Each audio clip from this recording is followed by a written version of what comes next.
श्री शिवलीलामृत कथासार अध्याय 13 दक्ष यज्ञाचा विध्वंस त्रिपुरदहन शिवपार्वती विवाह स्कंदाचा जन्म तारकासुराचा वध। श्री गणेशाय नमः। अपर्णांच्या हृदयरूपी कमळात भ्रमर होऊन रमणारे भगवान शंकर हे मदनांचे शत्रू व गजाननाचे पिताजी आहेत। तेच ब्रह्मानंद स्वरूप सद्गुरू आहेत। त्यांच्या कृपाप्रसादानेच ही ग्रंथनिर्मिती होत आहे। त्यांना नमस्कार असो। दक्ष यज्ञाचा विध्वंस। नैमिषारण्यात महामुनी सूत शौनकादिक श्रोत्यांना अद्भुत रम्य शिवलीला वर्णन करून सांगत आहेत। ते म्हणाले, ही त्रेतायुगाती घटना आहे। दक्ष प्रजापतींनी एका मोठ्या यज्ञाचे आयोजन केले होते। त्यांनी सर्व देवांना निमंत्रणे धाडली, पण शिवजींना बोलावले नाही। शिवजी हे त्यांचे जावाई होते, भवानीचे पती होते। पण विधी, हरी, इंद्रादी समस्त देव ज्यांची पूजा करतात त्या आपल्या जावयाचे अद्भुत महात्म्य त्यांनी जाणलेच नव्हते। दक्ष प्रजापती त्यांची अहोरात्र निंदा करायचे, म्हणायचे, शंकर माझे जावाई आहेत याचेच मला वैषम्य वाटते। भवानींची निवड चुकली, शिवजींचे कौतुक वाटेल असे त्यांच्यात काय आहे? ते नरमुंडांच्या माळा गळ्यात काय घालतात? हत्तीचे ओले कातडे काय पांघरतात? दुर्गंधी कशी येत नाही त्यांना? ते स्मशानात काय राहतात? कवटी घेऊन भिक्षा काय मागतात? चिताभस्म काय फासतात? त्यांचे स्वरूपच अमंगल, अघोर। त्यांनी सगळ्या अभद्र व अशुभ गोष्टीत जवळ केल्या आहेत। ते भूतसमुदाय जवळ बाळगतात, अंगावर सर्प गुंडाळतात आणि योग्य अयोग्यता न पाहता कोणालाही काहीही देऊन टाकतात। त्यांना चांगले कोण म्हणेल? ते भ्रष्टांचे शिरोमणी आहेत। देव म्हणावे असा एकतरी गुण त्यांच्यापाशी आहे काय? सदा न कदा रागावलेले, भाली तिसरा नेत्र, तोही आग ओकणारा। त्याची दाहकता त्रिभुवन जाळील की काय असेच वाटते। ते कीर्तनात वाटेल तसे नाचतात। भक्ताला पाहिले की त्यांना काय होते कोण जाणे? ते त्याला सर्वस्व देऊन टाकतात। त्यांनीच वाटेल ते वर देऊन दैत्यांना चढवून ठेवले आहे। त्यांना लहान थोर कळत नाही। बैलांवरून हिंडण्यात काय भूषण आहे हे त्यांचे त्यांनाच ठाऊक। आता दक्ष प्रजापती शिवजींची का निंदा करत असत ते ऐका। एके दिवशी दक्ष प्रजापती शिवजींना भेटण्यासाठी कैलासावर गेले होते। तेव्हा शिवजींनी उठून दक्ष प्रजापतींचं स्वागत केले नाही। याचा दक्ष प्रजापतींना अपमान वाटला। तो राग मनामध्ये धरूनच ते माघारी वळले आणि तेव्हापासून दक्ष प्रजापती शिवजींची निंदा करू लागले। दक्ष प्रजापती शिवजींची पूजा करत नसत, शिवजींना यज्ञातील हवीरभागही देत नसत। मरण जवळ आले की अशी दुर्बुद्धी सुचते। जो शिवभजन करत नाही तो पतितच होय, त्याला असंख्य विघ्ने नाडतात। त्याचे यज्ञ, याग, जप, तप, दान हे सर्व व्यर्थच होत। ज्याला शिवजी आवडत नाहीत, जो शिवजींचे निंदा करतो, त्या दुष्टाबद्दल काय बोलावे? तो अधमाहूनही अधम होय, त्याचा स्पर्शही अपवित्र जाणावा। असो। दक्षाच्या कन्यका दाक्षायणी या मात्र कैलासावर मोठ्या आतुरतेने माहेरच्याच निमंत्रणाची वाट पाहत होत्या, पण बोलावणे आलेच नाही। त्यामुळे दाक्षायणी उदास झाल्या। त्या शिवजींना म्हणाल्या, नाथा, माझ्या पिताजींनी महायज्ञ करण्याचे ठरवले आहे, मग त्यांनी मला का बोलावले नाही? कदाचित विसरले असतील। तिथे माझ्या सर्व बहिणी येतील, त्यांना भेटता येईल। घराच्या कार्याला आमंत्रण कशाला हवे, म्हणून मी स्वतःच तिथे जाईन म्हणते। तेव्हा शिवजींनी त्यांना समजावले। ते म्हणाले, देवी माझे ऐका, तुम्ही तिथे मुळीच जाऊ नका, कारण तुमचे पिताजी माझा द्वेष करतात। माझी निंदा करण्याची एकही संधी ते सोडत नाहीत। तुम्ही तिथे गेलात तर ते तुमचा अपमान करतील, म्हणून व्यवहाराला अनुसरून वागा। कारण ज्याच्या मनात आपल्याविषयी प्रेम नाही त्याचे तोंडही पाहू नये असे म्हणतात। त्या दोघांचे असे संभाषण चालले असताना महर्षी नारदांचे तिथे आगमन झाले। ते भवानींना म्हणाले, माताजी, पितृगृही जाण्यासाठी आमंत्रण कशाला हवे? तुम्हाला तिथे जावेसे वाटते ना, मग अवश्य जा।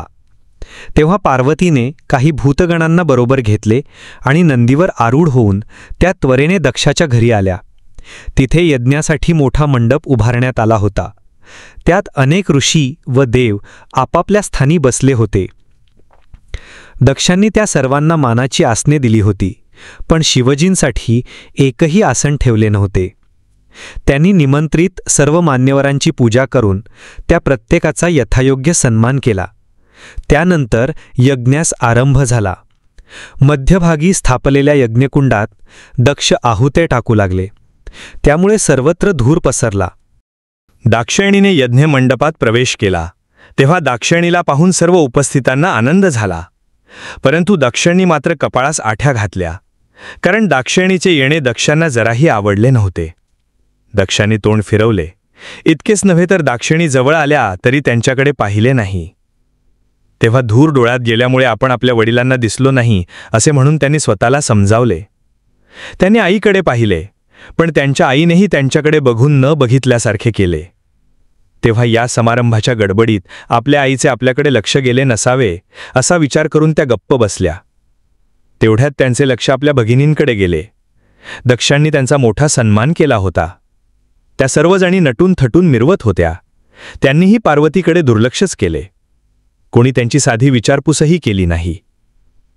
शिवद्वेष्ट्या दक्षांना दाक्षायणी व त्यांचे पती शिवजी डोळ्यासमोर नको असे वाटत होते. त्यामुळे दाक्षायणी न बोलावता आल्या याचा दक्षांना मनोमन रागच आला होता. पार्वती म्हणजे आदिमाया, साक्षात प्रणवरूपिणी, अनंत ब्रह्मांडाच्या स्वामिनी. मनात आणले तर संपूर्ण विश्वपसारा क्षणार्धात लुप्त करतील असे त्यांचे अगाध सामर्थ्य. त्यामुळे दक्ष आणि त्यांच्या परिवारातील मंडळी भवानींचा हेतुपुरस्सर अपमान करत आहेत हे लक्षात येताच आता काय होणार या कुशंकेने उपस्थितांच्या मनात भय उत्पन्न झाले. कुटुंबियांकडून झालेला तो अपमान दाक्षायणीला सहन झाला नाही. अशी उपेक्षा सोसण्यापेक्षा देहत्याग केलेला बरा असा विचार करून दाक्षायणीने सर्वांच्या देखात धडधडत्या यज्ञकुंडात उडी घेतली. तेव्हा ब्रह्मांडात एकच हल्लकल्लोळ उडाला. विजा कोसळू लागल्या, भयंकर धरणीकंप झाले, शेष डगमगले, वैकुंठाला हादरे बसले, कैलास डगमगला, कृतांतांना धडकी भरली, सृष्टी बुडते की काय असे वाटू लागले आणि सर्वत्र एकच घबराट पसरली. शिवगण आक्रोश करत कैलासावर गेले. त्यांनी दक्षाच्या घरी काय विपरीत प्रकार घडला तो शिवजींना सांगितला. त्या समयी त्या सर्वांना अश्रू अनावर झाले होते. पार्वतीच्या आत्मदहनाचे वृत्त समजताच भगवान शिवजींना भयंकर संताप आला. शिवजींनी प्रचंड आरोळी ठोकली आणि प्रचंड आवेशाने ते आपले जटा आपटू लागले. त्यावेळी तिथे एक अद्वितीय महापुरुष प्रकटले. 12 आदित्य आणि प्रलयाग्नी यांच्या एकत्रित दीप्ती समान महातेजस्वी असे ते प्रलयरुद्र म्हणजेच वीरभद्र. त्यांच्या तेजात सूर्यचंद्राचे तेज लुप्त झाले. आकाश प्रकाशाने धगधगू लागले. 14 भुवनी पृथ्वी बुडाली, पृथ्वी बुडाली अशी हाकाटी पसरली.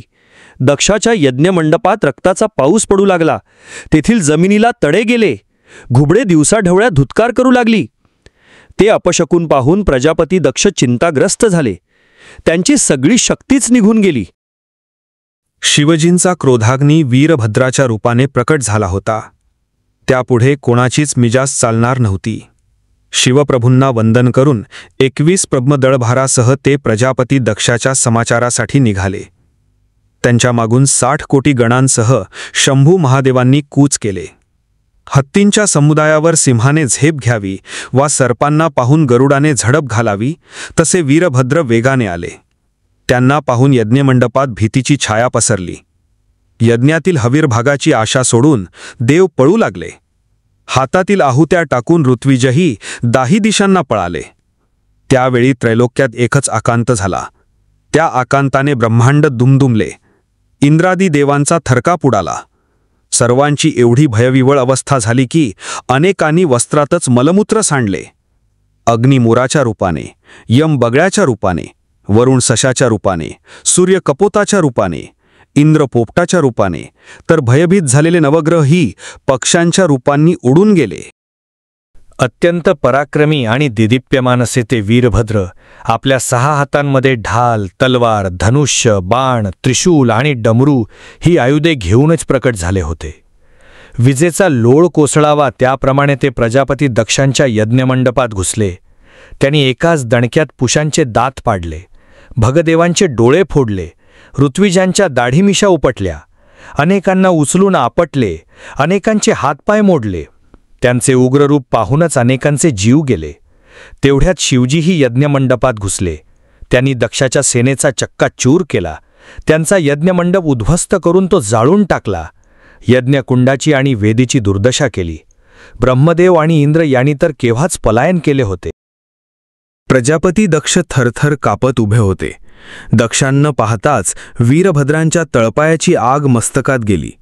महामूर्ख, तुम्ही शिवजींची निंदा करताना मग भोगाही शिक्षा, असे म्हणून त्यांनी तलवार उपसली आणि क्षणार्धात त्यांचा शिरच्छेद केला. ते शिर उंच उडून खाली कोसळले. ते त्यांनी पायाखाली तुडवले. प्रजापती दक्षाच्या मृत्यूने सर्व देव शोकाकुल झाले. ब्रह्मदेव सर्व देवांना घेऊन शिवजींपाशी आले. ब्रह्मदेवाने शिवजींची स्तुती केली व म्हणाले, देवा, वृषभध्वजा, कृपा करून दक्षांना जिवंत करा. ब्रह्मदेवांची विनंती मान्य करून शिवजी म्हणाले, ठीक आहे, दक्षाचे मस्तक परत त्यांच्या धडावर बसवा. पण वीरभद्रांनी ते पायाखाली दाबून ठेवले होते. वीरभद्र ते मस्तक देईनात. वीरभद्र मोठाने गर्जना करून म्हणाले, दक्ष शिवद्वष्टे असल्यामुळे त्यांचे शिर मी देणार नाही, म्हणून ते मागण्यासाठी माझ्यासाठी येऊच नका. भगवान शंकरांची निंदा करणारे, शिवनाम न घेणारे यांची जिव्हा मी कापून टाकीन. जे शिवार्चन करणार नाहीत त्यांचे हातपाय मी तोडून टाकीन. जे शिवदर्शन घेणार नाहीत त्यांचे डोळे मी फोडून टाकीन. हरिहरांमध्ये भेद करणाऱ्यांचा मी संहार करीन. शिवजींची उपेक्षा करणाऱ्यांची मी काय गत करतो ते जगाला कळू दे. वीरभद्राचा हट्ट व त्यांचे उग्र रूप पाहून कोणालाही त्यांच्याजवळ जाण्याचे धाडस होईना. वीरभद्रांनी शिवजींच्या सांगण्यावरून दक्षाच्या धडाला बोकडाचे मस्तक लावले. प्रजापती दक्षांना जिवंत करून शिवप्रभू तीर्थयात्रेला निघून गेले. 12 वर्ष वना उपवनामध्ये संचार करून ते काशीला गेले. तिथे सहस्त्र तपश्चर्येत मग्न राहिले. दाक्षायणीचा पुनर्जन्म. उमा. पार्वतीने दक्षयज्ञात आत्मदहन केले म्हणून त्यांना सती म्हटले जाते. त्यांनीच पुढे हिमालय व मेना यांची कन्या म्हणून जन्म घेतला. त्यांचे नाव उमा. पर्वताची कन्या म्हणून त्यांना पार्वती म्हणतात. मैनाक हे त्यांचे बंधू. उमा अत्यंत सुंदर होत्या. अखिल ब्रह्मांडात त्यांच्या इतकी देखणी स्त्री नव्हती. विधात्यांनाही पार्वतीसारखी दुसरी सौंदर्यवती पुन्हा निर्माण करता आली नाही. देव आणि ब्राह्मण मोठ्या उत्सुकतेने पार्वतीनं पाहण्यासाठी येत असत. सहस्त्र मुखांच्या शेषांनाही त्यांच्या स्वरूपाचे वर्णन करणे शक्य होणार नाही. पार्वतीचे नेत्र मृगमीनांच्या नेत्रांपेक्षा सुंदर व आकर्ण होते. अष्टनायिकांचे लावण्य एकवटले तरी ते यहकश्चित वाटेल असे त्यांचे अनुपम लावण्य होते. पार्वतीच्या मुखाचे तेज चंद्रालाही लज्जित करेल असे होते. पार्वतीचा कटिभाग सिंहकटीहूनही कमनीय होता. पार्वती अतिशय सुकुमार व घनश्याम वर्णाच्या होत्या. जणू इंद्रनील मण्यांच्या प्रभेची मोहक ओतीव मूर्तीच. पार्वतीच्या दंतप्रभेने पाषाणांची दिव्य रत्ने होत. पार्वती बोलल्या तरी रत्नांचा सडा पडे. पार्वतीच्या पाऊलखुणा उमटतील तिथे दिव्य कमळे उत्पन्न व्हायची. पार्वतीचा अंगसुगंध दशदिशांना पसरायचा. त्या सुवासाने वसंत मुग्ध व्हायचा. कोट्यावधी मदनांचे सौंदर्य ओवाळून टाकावे असे होते पार्वतीचे अद्भुत लावण्य. असो, अशा प्रकारे ब्रह्मादी देवांना गर्भात धारण करणाऱ्या, वेदपुराणांना वंदनीय, अनंत शक्तींच्या स्वामिनी, भक्तभयहरिणी देवी जगदंबा उमांच्या रूपाने कैलासाहून भूलोकी अवतरल्या होत्या. पर्वतराज हिमालयाच्या या कन्यका लहानपणापासून भगवान शंकरांची नित्य आराधना करत असत. कालांतराने शिवजी नंदींसह हिमालयात आले आणि तेथील एकांतात तपश्चर्या करू लागले. त्यांच्या आगमनाचे वृत्त कळताच गिरिराज हिमालय स्वतः शिवजींचे दर्शनास आले. शिवजींना वंदन करून त्यांची पुष्कळ स्तुती केली. मग पार्वतीही सख्यांसह शिवजींचे दर्शनास येऊ लागल्या. पार्वती शिवजींची जमेल तशी सेवा करायच्या, शिवजींची पूजा करायच्या, शिवजींचे स्तवन करायच्या. पण शिवजी नेहमी समाधीमग्न असत. त्या समयी आपल्या स्वामींच्या तपश्चर्येत कोणी बाधा आणू नये म्हणून नंदी गुहेच्या द्वारावर सावधपणे पहारा द्यायचे. तारकासुराच्या पुत्रांना वर प्राप्ती. तारकासुराला तारकाक्ष, विद्युन्माली आणि कमललोचन असे 3 पुत्र होते. त्यांनी घोर तपश्चर्या करून भगवान शंकरांना प्रसन्न करून घेतले होते. हे तिन्ही बंधू रोज 1000 कमळे वाहून शिवजींची पूजा करत असत. एकदा एक फूल कमी पडले म्हणून त्यांनी आपले डोळेच काढून वाहिले होते. त्यानंतर पुन्हा एकदा कमळे कमी पडली असता त्यांनी आपली शिरकमळेच म्हणजेच मस्तके अर्पण केली होती. ही त्यांची पराकोटीची भक्ती पाहून शिवजी फारच संतुष्ट झाले. त्याने तिघांना जिवंत करून त्यांना अपेक्षित असलेले वर दिले. त्यामुळे ते त्रिभुवनात श्रेष्ठ झाले. ब्रह्माजींनीही प्रसन्न होऊन त्यांना अंतरिक्षात संचार करणारी 3 पुरे म्हणजेच विमाने दिली. त्यावेळी देवांची सहस्त्र वर्षे झाल्यावर जो धनुर्धारी निमिषात नेमके शरसंधान करेल तोच या तिन्ही पुरांसकट तुमचा संहार करू शकेल असाही एक वर दिला. शिवजींच्या आणि ब्रह्माजींच्या वरदानाने तारकासुराचे तिन्ही पुत्र फारच उन्मत्त झाले. त्यांनी त्रिभुवनात उच्छाद मांडला, देवांना पळवून लावले, पृथ्वीवर अनंत अत्याचार केले. त्यांचा त्रास असह्य झाला तेव्हा देव आणि ऋषी भगवान विष्णूंना शरण गेले. त्यांनी त्या सर्वांना शिवजींकडे नेले. त्यांनी कैलासनाथांची स्तुती केली तेव्हा प्रसन्न झालेल्या आदिनाथांनी त्यांना वर मागण्यास सांगितले. देव आणि ऋषी यांनी त्यांना तारकासुराच्या पुत्रांच्या उत्पातांचे समग्र वृत्त सांगितले आणि त्यांचा बंदोबस्त करण्याची विनंती केली. त्रिपुरा दहन. शिवजी म्हणाले, त्रिपुरासुरांचे मर्दन करण्यासाठी मला एक दिव्य रथ हवा. ती मागणी मान्य करून देवांनी पृथ्वीचा रथ केला. मंदार पर्वत हा त्याचा आस होता. त्याच्या दोन्ही बाजूंना चंद्रसूर्यरूपी चाके जोडण्यात आली होती. 4 वेद हेच त्याचे 4 अश्व होते. धर्मादी 4 पुरुषार्थ हेच त्याचे भक्कम स्तंभ होते. पुराणे हेच त्याचे तटबंध होते.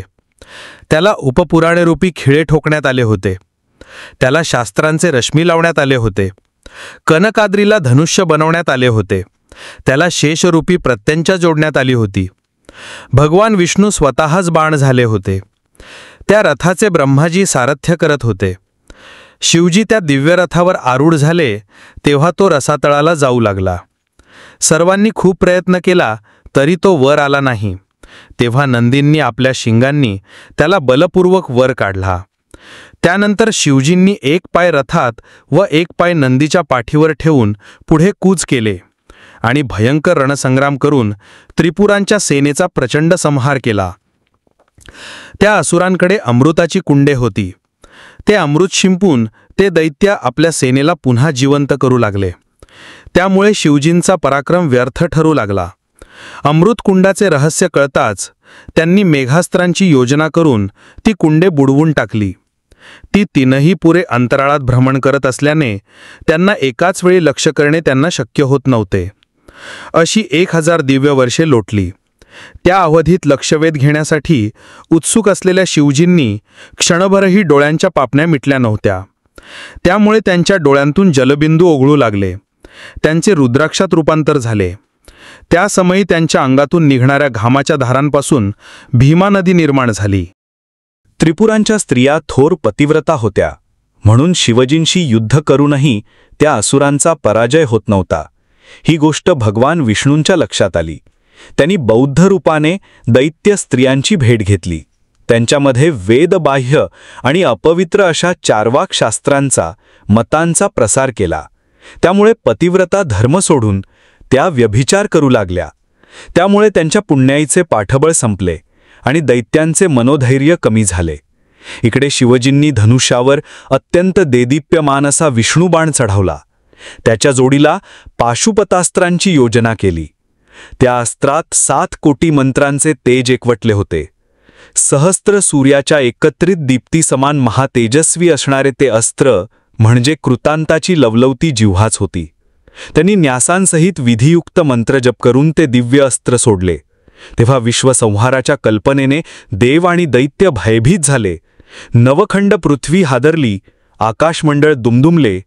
सहस्त्रावधी विजांचा एकत्रित कडकडाट व्हावा तसा प्रचंड निनाद करत ती अस्त्रशक्ती पुढे झेपावली. तेव्हा समुद्रात महाकाय लाटा उठल्या. बलाढ्य महावीर प्राणभयाने मूर्छित पडले. देवानी विमानातून पळ काढला.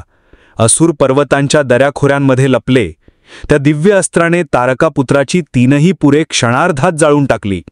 शिवजींच्या तृतीय नेत्रातील प्रलयाग्नी त्याला सहाय्यभूत झाला. त्रिपुरांच्या नाशाने देवांना अत्यानंद झाला. त्यांनी शिवप्रभूंची अपार स्तुती केली. मदनांचे दहन. तिकडे आपल्या 3ही पुत्रांच्या मृत्यूने तारकासूर भयंकर संतापला. त्याने अनन्वित अत्याचार केले. देवांना पळवून नेले. चंद्रसूर्यांना धरून नेले. गंगेला वळवून भलतीकडेच नेले. अप्सरा व देवस्त्रिया यांना आपल्या दासी करून ठेवले.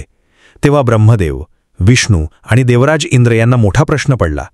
यातून मार्ग काढायचा तरी कसा त्यांना काहीच सोचेना. ते एकांतात विचारविनिमय करू लागले की तारकासूर बलाढ्य आहे आणि शिव उमा यांच्या पुत्रांकडूनच त्याचा वध होणार हे विधिलिखित आहे. पण पार्वतींनी आत्मदहन केल्यापासून त्यांच्या वियोगाने शिवजी विरक्त झाले आहेत. ते कठोर तपश्चर्या करत आहेत. पार्वती याच दाक्षायणी आहेत. पार्वती शिवजींची पतिभावाने सेवा करत आहेत. शिवजींच्या मनात पार्वतींविषयी प्रेम आणि पार्वतींच्या सहवासाची उत्कंठा निर्माण झाल्याशिवाय त्यांना पुत्र कसे होणार? हे महत्त्वाचे कार्य कोण सिद्धीस नेईल? मग त्यांनी कामदेवांना म्हणजेच मदनांना पाचारण केले. कामदेवांना सर्व वस्तुस्थिती सांगितली व म्हणाले, शिवजी हिमालयात तपश्चर्या करत आहेत. तुम्ही त्यांना भुलवून त्यांच्या मनात उमादेवींविषयी कामना निर्माण करा. त्यांची विनंती मान्य करून मदन रतीसह शिवजींपाशी आले. रतीने उमाच्या मनात प्रवेश केला. त्यावेळी वसंत सहाय्यभूत झाला. मदनाने सर्व वनपरिसर प्रफुल्लित केला. वृक्षवेली फळाफुलाने डवरल्या. वारा मंद सुगंध पसरवू लागला. पक्षी मधुर कूजन करू लागले. त्याच संधीत मदनांनी आपला प्रभाव दाखवला. शिवजी कामप्रेरित झाले. त्यांच्या समाधीत विक्षेप उत्पन्न झाला. काही केल्या त्यांचे मन एकाग्र होईना. त्यावेळी आपल्या स्वामींच्या समाधीत व्यत्यय येऊ नये म्हणून नंदी किलबिलाट करणाऱ्या पक्ष्यांना हकलत दूर गेले होते, पण व्यत्यय आलाच. शिवजींनी डोळे उघडून पाहिले. समोर मदन उभे होते आणि कामातुहुमा त्यांच्या मागे उभ्या होत्या. तेव्हा हे सर्व मदनांचे कारस्थान आहे आणि यांनीच आपल्या तपश्चर्येत विघ्न आणले आहे हे त्यांच्या लक्षात आले. त्यांनी संतापाने तृतीय नेत्र उघडला. त्यातून प्रगटलेल्या अग्निज्वालांनी मदनांना जाळून भस्म केले. ती फाल्गुन पौर्णिमा होती. तेव्हापासून त्या तिथीला हुताशनी पौर्णिमा म्हणतात. त्यावेळी मदनांची थट्टा करताना शिवगणांनी मोठा गोंगाट केला होता. तेव्हापासून होळीच्या दिवशी बोंबा मारण्याची प्रथा रूढ झाली आहे. शिव पार्वती विवाह. मदनांचे दहन करून शिवजी त्वरेने कैलासावर निघून गेले. रती अनिवार्य शोक करू लागल्या. देवराज इंद्रांनी त्यांचे सांत्वन केले. म्हणाले, देवी, पूर्वी ब्रह्मदेवांच्या मनात स्वतःच्या कन्येविषयी भोगवासना निर्माण झाली, म्हणून त्यांनी मदनांना तुम्ही शिवजींच्या दृष्टीपातानं भस्मसात व्हाल असा शाप दिला होता. तो आज प्रत्यक्षात भोगावा लागला आहे. पण तुम्ही काळजी करू नका. तुमचे पती द्वापारयुगात कृष्णपुत्र प्रद्युम्न म्हणून जन्म घेतील. तेव्हा तुमचे पुनर्मिलन होईल. तोपर्यंत ते मनोमय रूपाने कार्य करतील. ते ऐकून त्यांच्या समाधान झाले. त्या स्वस्थानी निघून गेल्या. इकडे उमादेवींनी शिवप्राप्तीसाठी घोर तपश्चर्या आरंभली. तेव्हा सप्तर्षींनी शिवप्रभूंची भेट घेतली व म्हणाले, दाक्षायणींनी हिमालयांच्या कन्या म्हणून जन्म घेतला आहे. त्यांनी मनाने तुम्हालाच वरले असून त्या तुमच्या प्राप्तीसाठी तपश्चर्या करत आहेत. तुम्ही त्यांचा स्वीकार करा. तेव्हा उमाची परीक्षा घेण्यासाठी शिवजी बटरूपाने त्यांच्यापाशी आले व म्हणाले, तुम्ही इथे कशासाठी तपश्चर्या करत आहात? पार्वती म्हणाल्या, कैलासनाथ शंकर हे माझे पती व्हावेत अशी माझी इच्छा आहे. बटू म्हणाले, तुम्ही एवढ्या सुंदर, सुकुमार आणि वैभवसंपन्न हिमालयाच्या कन्यका, तुम्ही शिवजींमध्ये काय पाहिलेत आणि त्या भणंगासाठी एवढा त्रास कशाला करून घेत आहात? ते उग्र आहेत, संतापी आहेत. ते गजचर्म पांघरतात, सिंहाचे कातडे नेसतात, अंगावर सर्पांना खेळवतात, स्मशानात राहतात आणि भूतांमध्ये वावरतात. त्यांच्याविषयी चांगले बोलावे असे त्यांच्यात काहीच नाही. पण विष्णूंकडे बघा, ते सुंदर आहेत, ऐश्वर्यसंपन्न आहेत, विलासी आहेत. तेच तुमच्यासाठी योग्य वर आहेत. तुम्ही त्यांच्या प्राप्तीसाठी का प्रयत्न करत नाही? ते ऐकून उमांना संताप आला. त्या चवताळून म्हणाल्या, दुष्ट बटू, तुम्ही शिवजींची निंदा करत आहात, पापी आहेत, म्हणून आधी इथून चालते व्हा. मला तुमचे तोंडही पाहिजे नाही. तुमच्यासारख्या दुराचार्यांची सावलीसुद्धा नको. तुम्ही ब्राह्मण आहात म्हणून, अन्यथा मी तुम्हाला चांगलीच शिक्षा केली असती. तो त्यांचा आवेश पाहून भगवान शंकर बटुरूप टाकून निजस्वरूपात प्रकट झाले. त्यावेळचा उमादेवींचा आनंद काय वर्णन करावा. शिवजींचा जय जयकार करून उमांनी शिवजींचे पाय धरले. शिवजी म्हणाले, उमा, मी तुमच्यावर प्रसन्न आहे, तरी अपेक्षित वरदान मागून घ्या. त्या म्हणाल्या, हे जगदात्मन, तुमची पत्नी म्हणून माझा स्वीकार करा. ते मान्य करून शिवजींनी प्रस्थान केले. उमाही आनंदाने घरी परतल्या. काही दिवसांनी शिवजींनी सप्तर्षींना हिमालयाकडे पाठवले. हिमालयाने त्या सर्वांचा उत्तम आदर सत्कार केला व येण्याचे कारण विचारले. ते म्हणाले, तुमच्या कुमारांची तपश्चर्या सफल झाली आहे. कैलासनाथ त्यांचे पाणीग्रहण करण्यास तयार आहेत. त्यासमयी अरुंधतीही तिथे आल्या होत्या. उमांना पाहून त्या म्हणाल्या, हिमालय महाराज, ह्या तुमच्या देखण्या कन्येची निवड अगदी चोख आहे बरे. शिवपार्वतींचा जोडा अगदी शोभून दिसेल. ते ऐकून सर्वांना हसू आले. सप्तर्षींनी विवाहासाठी चैत्र शुद्ध अष्टमी, मन्मथ संवत्सर ही तिथी निश्चित केली आणि ते स्वस्थानी परतले. हे वृत्त कळताच देवांचा आनंद वगनात मावेना. त्यांना कधी एकदा त्या दोघांचे लग्न होते, कधी त्यांना पुत्र होतो आणि कधी तो तारकासुराचा वध करतो, अशी तीव्र उत्कंठा लागली होती. शिवजींनी विवाहाचे निमंत्रण देण्यासाठी नंदींना पाठवले. तेव्हा देवराज अमरगणांना घेऊन आले. लक्ष्मीसह विष्णू आले, सावित्रीसह ब्रह्माजी आले, 88 सहस्त्र ऋषी आपापल्या शिष्यांसह आले, सिद्ध आले, चारण आले, गुह्यक, पितृगण, मरुद्गण, अष्टवसु, 11 रुद्र, 12 आदित्य, यक्षनायक आले. गंधर्व, किन्नर, लोकपाल, नवग्रह, अष्टनायिका आदी सर्व मंडळीही आली. त्यांच्या वाहनांची कैलासावर दाटी झाली. शिवपार्वतीच्या लग्नाला उपस्थित राहण्याचे भाग्य लाभले म्हणून सर्वजण आनंदात होते. मग देव, ऋषी, आपला गणपरिवार व भूतगणांसह भगवान शंकर हिमालयाकडे आले. तेव्हा त्या गिरिराजांनी स्वतः सामोरे जाऊन त्या सर्वांचा आदर सत्कार केला. त्यांना निवासासाठी सुवर्णाचे प्रासाद दिले. तिथे विवाहासाठी उभारण्यात आलेला मंडप खूपच विस्तीर्ण, तेजस्वी आणि शोभिवंत होता. त्यावेळी शिवजींचे स्वरूप पाहून वधूंकडे वऱ्हाडी मंडळी विस्मित झाली. त्यांच्यात कुजबूज सुरू झाली. हे वर किती वृद्ध दिसत आहेत, जणू अनादी पुराण पुरुषच. हे तर गुणरहित दिसत आहेत. यांच्या तुलनेत आमची वधू किती सुंदर आहेत, सद्गुणांची साकार मूर्तीच जणू. असो. शिवपार्वतीच्या विवाहाच्या मंगल प्रसंगी कसलीही कमतरता राहू नये म्हणून ब्रह्मदेवानी सर्व प्रकारची सिद्धता आधीच करून ठेवली होती. नवनिगी आणि अष्टमहासिद्धी स्वतः तिथे राबत होत्या. देवक बसवल्यानंतर हिमालय बोलावणे घेऊन आले. त्यांनी नवरदेवांना वाजत गाजत मिरवाणुकीने लग्नमंडपात आणले. तिथे वरपूजन व मधुपर्कादी सर्व विधी झाले. लग्नघटिका जवळ आली. शृंगारलेल्या वधूंना मंडपात आणण्यात आले. त्यांना पटाआड उभे केले. सूर्यनारायणांनी लग्नाचा मुहूर्त पाहिला. बृहस्पतींनी मंगलाष्टके म्हटली. वऱ्हाडी मंडळी मंगल अक्षता टाकू लागली. पट दूर झाला. वधूवरांनी एकमेकांना पुष्पहार घातले. लग्न लागले. मंगलवाद्यांचे निनाद आसमंती भरून गेले. ब्रह्माजींनी पुन्हा वाचन केले. शिवजींनी देवी पार्वतीचे यथाविधी पाणीग्रहण केले. वधूवरांनी होमाला प्रदक्षिणा घातल्या. अशा प्रकारे सर्व याज्ञी कृत्य झाली. तोपर्यंत कोणालाही वधूंचे प्रत्यक्ष दर्शन झाले नव्हते. पण होमाभोवती फेरे घालताना उमाची पादनखे ब्रह्मदेवाच्या दृष्टीस पडली. पार्वतीचे अनुपम सौंदर्य पाहून ब्रह्मदेव कामप्रेरित झाले आणि त्याच समयी त्या विधात्यांचे अमोघ तेज म्हणजेच वीर्य अर्थात सर्जनशक्ती रसखलित झाले. त्यापासून 60,000 वालखिल्य ऋषी उत्पन्न झाले. ते पाहून शिवजींना क्रोध आला. ब्रह्माजींना स्वतःवर नियंत्रण ठेवता आले नाही म्हणून शिवजींनी ब्रह्माजींचे 5वे मस्तक छेदले.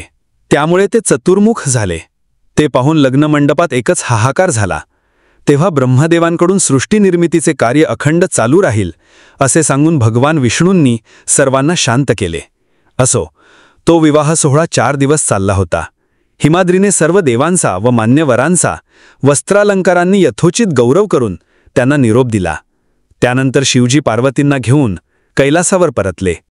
स्कंदांचा जन्म. काही दिवसांनी सर्व देवांनी भगवान शंकरांची भेट घेतली व म्हणाले, हे देवाधिदेव, हे उमापते, तुम्ही निजकृपेने मदनांना जिवंत करा. त्यांच्या वाचून विश्वामधील उत्पत्तीचे कार्य खुंटले आहे. ती विनंती मान्य करून त्यांनी कामदेव मदनांना शरीरविरहित असे उत्पन्न केले. ते मनोरूपाने कार्यरत झाले. तारकासुराने सर्व स्वर्ग जाळून टाकले होते. मोठा उच्छाद मांडला होता. त्याचा वध होणे अत्यावश्यक होते. म्हणून सर्व देव शिवपुत्रांची मोठ्या आतुरतेने वाट पाहत होते. अशी 4 युगे लोटली. एवढा प्रदीर्घ कालखंड एकमेकांच्या सहवासात एकांतात रममाण होऊनही पार्वतींना पुत्रसंतान झाले नाही. कारण शिवजींच्या ठाई तशा अर्थाने वीर्यप्रवृत्तीच होत नव्हती. त्यामुळे सर्व देवांना मोठी काळजी वाटू लागली आणि यातून मार्ग तरी कसा काढायचा हा प्रश्न भेडसावू लागला. तेव्हा त्यांनी शिवजींना शरण जाण्याचे ठरवले. पण त्यासमयी ती उभयता एकांतात असल्यामुळे देव आणि ऋषी यांच्यापैकी कोणालाही त्या एकांताचा भंग करण्याचे धाडस होईना. तेव्हा त्यांनी शिवजींच्या तृतीय नेत्रात वास करणाऱ्या अग्नीलाच याचक म्हणजे अतिथी म्हणून पाठवले. त्यांनी भिक्षेसाठी हाक मारली. तेव्हा त्यांची अपेक्षा जाणलेल्या सर्वज्ञ शिवप्रभूंनी देवी पार्वतींना आलेल्या अतिथींना माझे अमोघ वीर्य म्हणजे तेज द्या असे सांगितले. त्याप्रमाणे त्यांनी अग्निदेवांना शिववीर्य दिले. त्यावेळी त्या वीर्याचा काही भाग खाली पडून त्याचे तात्काळ पाळ्यात रूपांतर झाले असो. पार्वतीने दिलेले शिववीर्य अग्नीने प्राशन केले. त्यामुळे ते गरोदर झाले व लज्जित होऊन रानावनात एकटेच हिंडू लागले. एके ठिकाणी त्यांना 6 कृतिका दिसल्या. त्या ऋषीस्त्रिया गंगेत स्नान करून उन्हात शेकत बसल्या होत्या. अग्निदेवांनी आपल्या उदरातील गर्भ त्यांच्या उदरात घातला. त्यामुळे त्या गर्भवती झाल्या आणि हे काय भलतेच घडले या कुशंकेने भयभीत झाल्या. त्यांनी लज्जित होऊन आपापले गर्भ ताडून टाकले आणि त्या निघून गेल्या. तेव्हा एक चमत्कार झाला. ते 6ही गर्भ एकवटले आणि 6 मुखे 12 हात असलेले एक दिव्य बालक प्रगट झाले. कार्तिक मासात कृत्तिका योगावर जन्मलेले हे महायोगी बालक म्हणजेच कार्तिक स्वामी. कार्तिकेय, षडानन, कुमार ही त्यांची अन्य नावे होतं. मयूर हे त्यांचे वाहन आहे. ते सर्वांगी भस्म लावतात आणि भगवान शंकरांची उपासना करतात. कार्तिकेयांचा जन्म झाल्यावर शिवजींनी ते आपलेच पुत्र आहेत हे ओळखले. त्यांना पार्वतीच्या स्वाधीन केले. त्यांचे स्कंद असे नामकरण केले. पार्वतीने त्यांचे 7 वर्ष लालनपालन केले. शिवपुत्र स्कंदांचा जन्म झालेला आहे ही शुभवार्ता अग्नीने देवांना सांगितली. तेव्हा त्यांच्या आनंदाला पारावा राहिला नाही. तारकासुराचा वध. आता आपला विजय निश्चित आहे असा विचार करून सर्व देव एकवटले आणि अत्याचारी तारकासुराला धडा शिकवण्यासाठी त्याच्यावर चालून गेले. त्यांनी त्याच्या नगराला चहूकडून वेढले. हे वृत्त कळताच संतापलेला तारकासूर युद्धसिद्धता करून आपल्या 72 औक्षहोणी असुर सेनेसह देवांवर चालून गेला. देव आणि असुर यांच्यात भयंकर युद्ध सुरू झाले. इकडे देवराज इंद्रांनी स्कंदांची भेट घेतली. स्कंदांना तारकाच्या कुकर्मांची कल्पना दिली. स्कंदांचा देवांचे सेनापती म्हणून अभिषेक केला. स्कंद दिव्य रथात आरूढ होऊन देवेंद्रांसह अतित्वरेने युद्धभूमीकडे निघाले. तिथे निकराचे युद्ध चालले होते. दैत्यांपुढे देवांची हार होत होती. त्रासलेले देव कुमारांकडे धावले. सगळ्या देवांनी स्कंदांना हात जोडले, त्यांची स्तुती केली व तारकासुरापासून आमचे व जगाचे रक्षण करा अशी विनंती केली. त्यानंतर स्कंदांनी सर्वांना धीर दिला. मग अतिप्रचंड रूप धारण करून तारकासुराला आव्हान दिले. तेव्हा सहस्त्र हत्तीचे बळ असलेला उन्मत्त तारकासुरही महागर्जना करून देवसेनेवर धावून गेला. त्याने अविरत शरवृष्टी आणि नानाविध शास्त्रांस्त्रांचा व भयंकर शक्तींचा मारा करून अमरगणांना त्राही त्राही करून सोडले. त्या शस्त्रांस्त्रांचा प्रतिकार करत स्कंदांनीही दैत्यसैन्याचा अतिभीषण संहार केला. तेवढ्यात तारकासुराने देवेंद्रांवर भयंकर शक्ती फेकली. तिच्यापुढे आपला निभाव लागणार नाही हे ओळखून भयभीत झालेल्या देवराजांनी काकुळतीने भगवान विष्णूंचा धावा केला. तेव्हा श्रीहरींनी योगमायेला पाठवून त्या शक्तीचे निवारण केले. युद्धभूमीवर लढणारे स्कंद प्रलयरुद्रांसारखे भयंकर दिसत होते. त्यांनी तारकासुराने मारलेले असंख्य बाण, ब्रह्मास्त्रासह अनेक विघातक अस्त्रे व महासंहारक शस्त्रे अक्षरशः गिळून टाकली. तेव्हा आपल्या मंत्रविद्येचा व शस्त्रांस्त्रांचा काहीच उपयोग होत नाही हे लक्षात येताच तारकासुराने स्कंदांना मल्लयुद्धाचे आव्हान केले. संतापलेल्या स्कंदांनी ते आव्हान स्वीकारले आणि गगनाभेदी गर्जना करून ते रथातून खाली उतरले. त्या दोघांची चांगलीच झुंपली. त्यांच्यात 7 दिवस अद्भुत मल्लयुद्ध झाले. कुमारांनी तारकासुराला अगदीच जर्जर करून टाकले, तरीही तारकासूर आटोपेना. तेव्हा कुमारांनी तारकासुराच्या पायाला धरून गरगरा फिरवले आणि जोराने खाली आपटले. तेव्हा मातीचा घट फुटावा तशा तारकासुराच्या शरीराच्या ठिकऱ्या उडाल्या. तारकासूर मेल्यावर देवांनी शिवपुत्र कुमारांचा जय जयकार केला. स्कंदांवर फुले उधळली. 14 भुवनी आनंदी आनंद झाला. देवराज इंद्र दुंदुभी वाजवून आणले. देवराज इंद्रांनी 7 वर्षांच्या स्कंदांना देवसेनेचे सेनापतीपद दिले. मग तारकासुराचे सर्व नगर लुटले. देवस्त्रियांना व अप्सरांना मुक्त केले. देवांना सोडवले. दैत्यांनी नेलेली सर्व संपत्ती व मूल्यवान वस्तू परत मिळवल्या. विजयी कुमार म्हणजे स्कंद शिवपार्वतींच्या दर्शनासाठी वाराणसीला गेले. आपल्या आईवडिलांना आपला पराक्रम सांगितला. त्यानंतर त्यांच्याजवळच काही काळ राहून त्यांना सुख दिले. त्यानंतर त्या उभयतांनी स्कंदांची थाटामाटात मुंज केली. त्यानंतर कुमारस्वामी तीर्थयात्रेही गेले. त्यांनी एकांतात तपश्चर्या केली, विविध अनुष्ठानं केली. काही वर्षांनी ते परतून आले. एके दिवशी माता पार्वती त्यांना म्हणाल्या, कार्तिकेय, आता तुम्ही मोठे झाले आहात. एखाद्या अनुरूप स्त्रीशी विवाह करून गृहस्थाश्रमाचा स्वीकार करा. ते म्हणाले, आई, स्त्रिया कशा असतात? मी आजपर्यंत एकही स्त्री पाहिलेली नाही. तेव्हा त्यांना काय उत्तर द्यावे हेच देवींना समजेना. त्या विचारात पडल्या. त्यांनी त्यांना सोप्या भाषेत समजावले. म्हणाल्या, कुमार, मी सुद्धा एक स्त्री आहे. अन्य स्त्रियाही माझ्यासारख्याच असतात. तेव्हा ते म्हणाले, मग तसे असेल तर त्याही मला मातेसमानच आहेत. मग ते थांबलेच नाहीत. इथे थांबलो तर आपल्या मातोश्री आपल्याला हर प्रयत्नाने प्रपंचमायेत अडकवतील असा विचार करून ते खोल गुहेत जाऊन लपले. पार्वती माता त्यांना धरण्यासाठी धावल्या, पण स्कंद त्यांच्या हाती लागलेच नाहीत. त्यामुळे पार्वतींना खूप दुःख झाले. पार्वती भूमीवर अंग टाकून रडू लागल्या. कुमारांनी बाहेर यावे म्हणून त्यांची मनधरणी करू लागल्या. म्हणाल्या, पुत्रा, बाहेर या. मला तुम्हाला डोळे भरून पाहू द्या. मला वात्सल्याने पान्हा फुटरा आहे. हे स्तन्य मी कोणाला पाजू? तेव्हा माता पार्वती ऐकत नाहीत म्हणून स्कंदांना राग आला.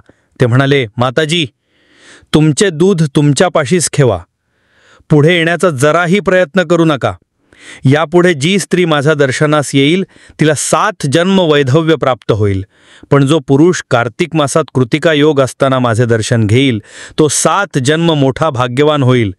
तो कोणत्याही जातीचा व जातीबाहेरचा असला तरी धनाढ्य, वेद पारंगत व परमपुरुषार्थी होईल.